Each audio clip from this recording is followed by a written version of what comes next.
This podcast is brought to you by Proton Dealership IT, experts in dealership cybersecurity and IT management. Interested in a free cybersecurity, compliance, or IT consultation? Visit protontex.com. That's PROTONTECHS.com. Welcome to Daily Drive for Friday, August 1st, 2025. I'm Kellen Walker in Las Vegas.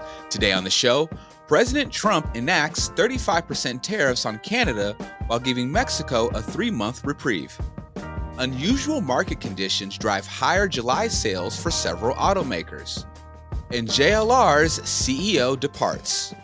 Plus, millions of customers could save money on their monthly bills by refinancing their auto loans.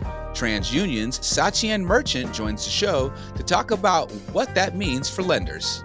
That's really important for consumers to be aware that options are available and for lenders to know who those consumers are and market to them. Let's run through all the news you need to know to keep up in the auto industry. U.S. President Donald Trump signed an executive order Thursday increasing tariffs on Canadian imports to the U.S. to 35%. That's up from 25%. But the order exempts goods included in the United States-Mexico-Canada agreement. That leaves a little change for automotive, in which the bulk of cross-border trade is covered by the agreement. Meanwhile, the United States' southern neighbor will get more time for trade negotiations. Trump says he's extended Mexico's current tariff rates for another 90 days. Ford, Hyundai, Kia, and Genesis all reported robust U.S. sales gains in July. Ford sales grew more than 9%. Hyundai's deliveries rose 15% to a record 79,500 vehicles. Sibling automaker Kia also posted record sales, up 12% to over 71,000. Analysts say the month included several unusual factors that affected true market conditions. First, retailers are still feeling the effects of consumers rushing to buy ahead of U.S. tariffs. Also, last July, sales were tamped down because of the CDK cyber attacks. And JLR is changing CEOs.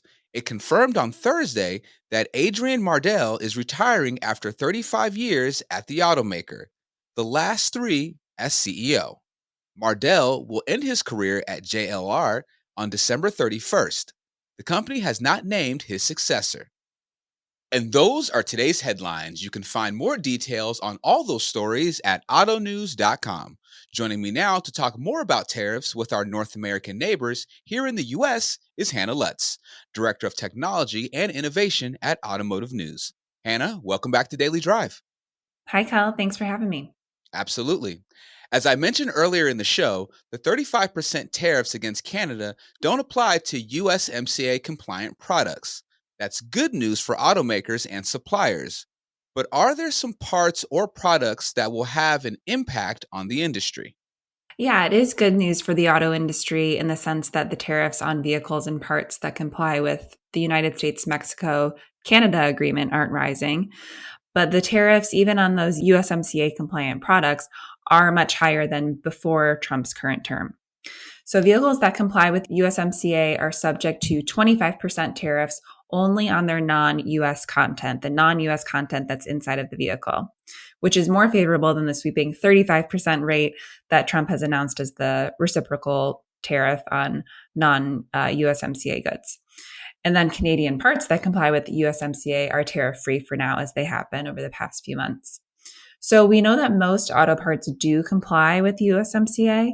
In 2023, nearly 80% of parts from Mexico and Canada met those requirements, according to the Office of the U.S. Trade Representative. So that's a good thing. And auto parts that do not comply with USMCA will be subject to that full 35%. And Hannah, you spoke with Auto Forecast Solutions Vice President of Global Vehicle Forecasting, Sam Fiorani, today about the U.S. trade deals that have come down this week with several countries. What did he have to say about how they'll affect the overall market? Sam talked about how the tariffs will affect U.S. car buyers. So, to put it simply, he expects the vehicle price increases to come very quickly, maybe not in a huge way, but at least moderately. And affordability and choice are already top considerations for consumers. And Sam says that's about to get a lot more complicated as these big tariffs take effect. In the longer term, it's going to cut out choice for US buyers. We're going to see fewer choices, especially on the low end and possibly on the high end. Wow, that's interesting. Well, Hannah, thank you so much for joining me. Thanks, Kyle. Coming up, TransUnion's Satyen Merchant joins the show to talk about the auto loan refinancing market and how lenders can benefit from the millions of customers who could save money. That's next on Daily Drive. While you provide top-notch support to your team and customers every day, is anyone taking the time to ensure your sensitive data remains secure? Just one click on a malicious link can place your entire dealership in danger. In fact, the average cost of a data breach surpassed $4 million last year. Stay one step ahead by understanding the threats and minimizing your risk. Proton Dealership IT works around the clock to provide you with support 24/7, 365. Operating out of a cutting-edge security operations center located in the USA, Proton continuously monitors, detects, and responds to your potential network issues or cyber threats. You've got a lot on your plate. Keep your focus on where it matters most, your customers. We'll handle the cyber support. Learn more about our comprehensive services at protontex.com. That's PROTONTECHS.com. Welcome back to Daily Drive. I'm Kellen Walker. Refinancing is common when it comes to home mortgages, but fewer people think about doing the same thing with their auto loans. It turns out at least 18 million of the 80 million consumers who have auto loans could save up to $149 a month by refinancing. Satyen Merchant is Senior Vice President and Auto and Mortgage Business Leader at TransUnion. He spoke with Automotive News Retail Senior Editor Dan Shine about how millions of consumers could see some savings on their auto loans. Satyan, thanks so much for joining me on the F&I Friday edition of Daily Drive. Great to be back again, Dan. I'm always kind of fascinated by this. Again, we know about refinancing your home mortgage when rates go down. People rush to go do that. But people really don't rush to refinance their auto loans. And TransUnion just did a kind of an interesting study that just came out that kind of looks at refinancing and how many folks are eligible. I think of the 80 million or so people who have auto loans, 18 to 20 million are, I guess, not necessarily eligible, but are in that kind of that sweet zone where refinancing would really save them from $50 to $150. Talk a little bit about the study and kind of what you learned from it.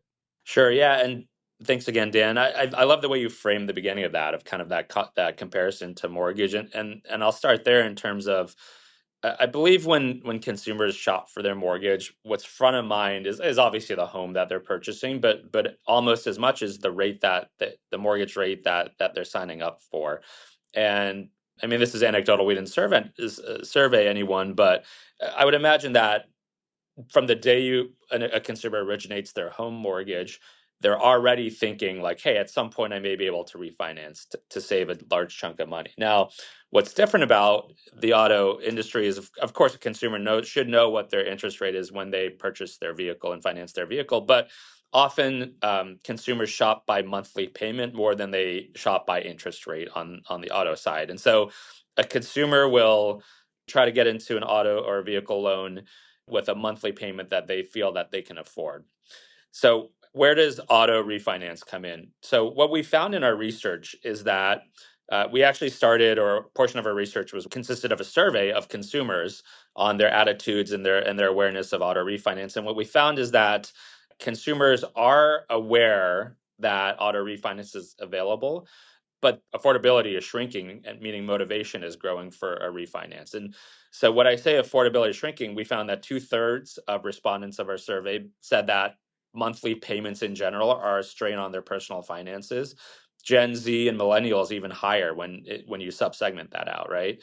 2/3 of consumers motivated to refinance in the next 12 months their auto loan if it will save them on monthly payments. So to me, what this means is more and more consumers are now starting to realize and think, hey, the monthly payment I got into for my auto loan, things have changed, right? Maybe I have less cash in the bank, maybe inflation and other expenses are going up, things like auto insurance, things like repair, like whatever it might be. And so now they're starting to think, hey, an auto refinance could actually save me a few bucks. Added to that, in the survey, what we found is that $50 is enough for a consumer on a monthly payment basis to take the step forward and do an auto refinance. We found that over 80%, it was as little as $50 that would be a reason for them to refinance their auto loan. Yeah, makes sense. I don't think there's like a lot of outreach by auto lenders. For me, I've got a couple loans that I would love to refinance, but they don't seem to be proactive in reaching out to someone like me, a consumers, and saying, hey. And it seems like it's a good deal for lenders. I think you found that the people 60 days past due really declines with people who refinance. So there's benefits to lenders as well. Absolutely. A couple of fronts. First, I'll start with kind of the consumer market. In our research, what we did is we took a look at the existing population of auto loan borrowers. TransUnion's created one of our credit attributes called our APR estimator that can help us or any lender using our data identify what Dan's current APR is on his auto loan. And so we looked at that, and then we looked at the prevailing rate that's available out there. And what we found is that there's even at the current interest rates, there's 18 million consumers out there who are in the money, and I'll put that in quotes, meaning that their rate is higher than the prevailing rate, and their credit is good enough to get an auto loan at a lower rate. So 18 million consumers out there today who could stand to benefit from an auto refinance. I think that's a message really for any lender that's interested or has an auto refinance program to know that there is a market out there. The key is identifying and finding those people, right? So a few tools, again, that APR estimator. We also have an LTV estimator as well. So you typically want to make sure, if based on your lending guidelines, you don't want to lend at too high of an LTV, so you can suppress some of those folks that are a bit underwater on their vehicle. But still, there's that aspect, Dan, that you asked about of just the awareness. Some of it starts with the lending community itself. Now, we know that credit unions tend to be and have always historically been pretty active in the auto refinance space. They're there to serve their members. They have a good relationship with their members. But again, identifying exactly who's in the money would be helpful. There are more and more technology fintechs that are entering that refinance market as well, and they offer really good tools and really a seamless experience where what used to only be available for maybe an unsecured personal loan, which is a few clicks and you've got your loan. I think that's now coming to the auto refinance market as well. So that's really important for consumers to be aware that options are available, and for lenders to know who those consumers are and market to them. The second point, sorry, I'll just really quick. The second point is on the loan performance. Yes, we did find in our research that for all risk tiers, and in particular the near prime risk tier, loans perform significantly better that were refinanced auto loans compared to the original purchase loan. And that stands to reason typically that refinanced loan is one that produces lower monthly payment for the consumer. We know that when a consumer has a lower monthly payment, they're more likely to make that payment. And so we saw a 300 basis point difference in delinquency level for near prime consumers when they had a refinance loan, meaning 300 basis points lower of delinquency versus that of the original loan. Now, we are recording this the day before the Fed meets to discuss the next rate decision, and this will air after it makes that decision on Thursday. But you kind of talk also about in your research from TransUnion that even a small 25 basis point cut could really expand that pool of consumers who are quote unquote in the money to kind of really take advantage of refinancing. How does the Fed play into this, and interest rates play into this? It's a great question, Dan. So interest rates are certainly a big driver, probably the biggest driver of that refinance opportunity. Again, the baseline is 18 million off of today's rates. And if you think about it, we have been in a higher interest rate environment over the last couple of years, let's say, relatively higher. In the last couple of years, what has occurred is the auto market has held up despite higher interest rates, a lot of variations in what's going on macroeconomically, whether it's tariffs, whether it's inventory. And so, again, thinking to the last few years, lots of people have originated an auto loan in this higher interest rate environment. We did have one rate cut at the second half of last year. It didn't really cause any sort of refinance boom, but I would say, from our estimates and our research, if there was a 25 basis points cut, we believe there's about a million and a half more consumers in the money. If we get a 50 basis point cut, it goes up to about 3 million additional consumers who are in the money. I think many of those consumers would be those who originated a loan in the last maybe 2 years. Yeah, of course, if you get 100 basis points cut, which I don't expect anytime soon, that market really swells by several million more consumers. So the Fed definitely and interest rates definitely have a big play here, but it doesn't take much, right? Every 25 basis point may give you another million to 1.5 million consumers who could all of a sudden be interested in refinancing their auto loan. Yeah, and even in these times of affordability and rising prices on everything, and people are really kind of stretched thin. $50 a month, savings, is still $50. So it can make a difference for folks. Absolutely. One of the attributes we have in the credit file is called our aggregate excess payment that really measures across the consumer's entire wallet how much extra are they putting against their credit card monthly payment, maybe their mortgage or even their auto loan. And we're seeing that number going down. And it's not surprising. There was a moment, post-pandemic when people were spending less and also maybe getting some government stimulus. They had tons of extra money. That's dwindling more and more. And again, it's because of inflation, it's because of home insurance going up, because of car insurance going up. So we're seeing a little bit excess money consistently over every quarter. So that additional $50, $75 that somebody could gain from a refinance really could make a difference. Yeah. Satyan, great stuff from TransUnion again. Thanks for joining us and talking about refinancing your auto loan. Thanks so much. You're welcome, Dan. Always a pleasure. Satyan Merchant is Senior Vice President and Auto and Mortgage Business Leader at TransUnion. He spoke with our own Dan Shine. That's Daily Drive for today. I'm Kellen Walker. Thanks to Automotive News executive producer Jake Neer, as well as our own Hannah Lutz, Jack Walsworth, and Richard Truitt for their reporting for today's podcast. You can get the latest news on finance and insurance, tariffs, and everything happening in the auto industry at autonews.com. Come back over the weekend for our Weekend Drive episode of the show. Our own Larry Valquette joins me to talk about this week's earnings results, trade news, and more.